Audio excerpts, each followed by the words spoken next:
Hey tout le monde, c'est Mythénieux et nouvel épisode de Héritage, nouvelle génération. Et aujourd'hui, pour cette 4e vidéo, nous allons parler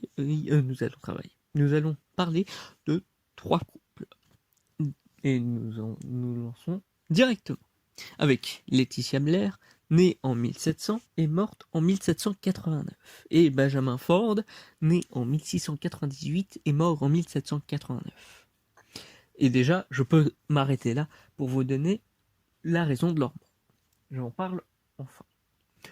En gros, pour ceux qui ne savaient pas, en 1789, il y a eu la Révolution française. Voilà. Et étant plutôt riches, ils se sont fait exécuter pour avoir été dits trop bourgeois. Mais ils ont quand même laissé derrière eux Nina Ford, née en 1725, morte en 1796, Amanda Ford, née en 1728, morte en 1793, et Tristan Ford, 1731-1803. Mais n'oubliez pas ce dernier. Vraiment, ne l'oubliez pas. Parce que je vous assure que ça va pas mal vous choquer. Mais continuons avec Mathilde Blair, qui elle est née en 1703, morte en 1777, et David Clark, né en 1692 et mort en 1763, qui ont laissé derrière eux une famille totalement classique ici, avec Nicole Clark, né en 1733 et mort en 1755, et Ken Clark, né en 1745, mort en 1833. Bien sûr, vous avez peut-être remarqué que justement, Nicole est morte à 22 ans, ce qui est très jeune. Vous verrez ça dans la vidéo de demain. Ici, c'est une famille plutôt bien soudée et des plus classiques, pour l'époque, bien entendu. Maintenant, parlons donc du dernier couple, Karim Blair, né en 1705 et mort en 1750, et Tamara Garbon, née en 1708 et morte en 1770. Et comme j'avais pu le dire, Karim Blair, lui, a eu un cas assez particulier et sa famille en aura eu des répercussions. Effectivement, il avait eu une maladie très infectieuse. Certes, elle n'était pas sexuellement transmissible, c'est même pour ça que sa femme est morte à 62 ans, mais restait cependant héréditaire. Celle-ci faisait qu'il ne lui restait pas beaucoup de temps à vivre, 45, il n'a vécu que 45 ans, mais c'était encore pire pour ses enfants. Effectivement, ses enfants, à peine en naissant, avec la maladie de leur père, on leur donnait 10 ans à vivre.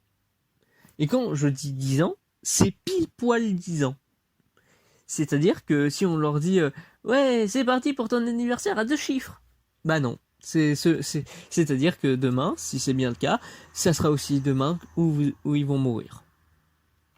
La raison des symptômes et tout n'étant pas très claire, ce qui est sûr, c'est qu'ils ne peuvent mourir qu'à 10 ans. Et encore une fois, pile à 10 ans. Pour ceux qui, du coup, veulent quand même les dates, dites-vous que Sylvie Blair est née en 1730 et est morte en 1740. Et le truc, c'est que, bah, du coup, ça paraissait très soudain, et comme je viens de le dire, il n'y avait pas de symptômes.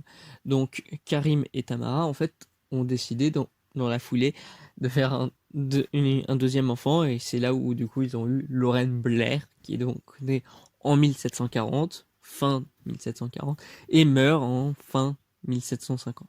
Et là encore, le jour de son anniversaire. Encore une fois, les symptômes et comment meurent les personnes n'a jamais été vraiment découvert. Mais les personnes restent mortes le jour de leur anniversaire, et ça n'empêchera pas que, malheureusement, la même année, c'est là où Karim Blair est mort, après la mort de sa deuxième fille. Tamara Gaboron, comme dit, c'est en 1770, donc 20 ans après son mari. Et normalement, elle ne serait pas morte de suicide ou autre. Non, elle serait morte de vieillesse, tout simplement. Et elle n'aurait pas été en couple avec quelqu'un d'autre avant. Car, sans doute, un peu trop traumatisée par rapport à ce qui lui arrivait avec sa famille et qu'elle ne voulait pas que ça se répercute sur d'autres générations. Vu que, bien sûr, comme je l'ai dit, ce n'est normalement pas sexuellement transmissible, mais ça n'empêche que du coup, à l'époque, pour elle, il n'y avait aucune preuve pour confirmer si ça pouvait bien être le cas ou non.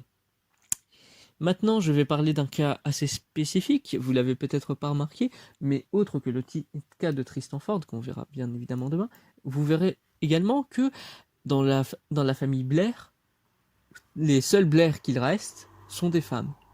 Et épousant des hommes, elles vont devoir prendre volontairement ou non le nom de leur mari. Et que du coup, le nom de famille Blair va disparaître pendant un temps. Je vous dis donc à demain pour découvrir tout ça. Mais j'espère que ça ne vous choquera pas trop. Mais en tout cas, je vous dis bye et tchuss tout le monde!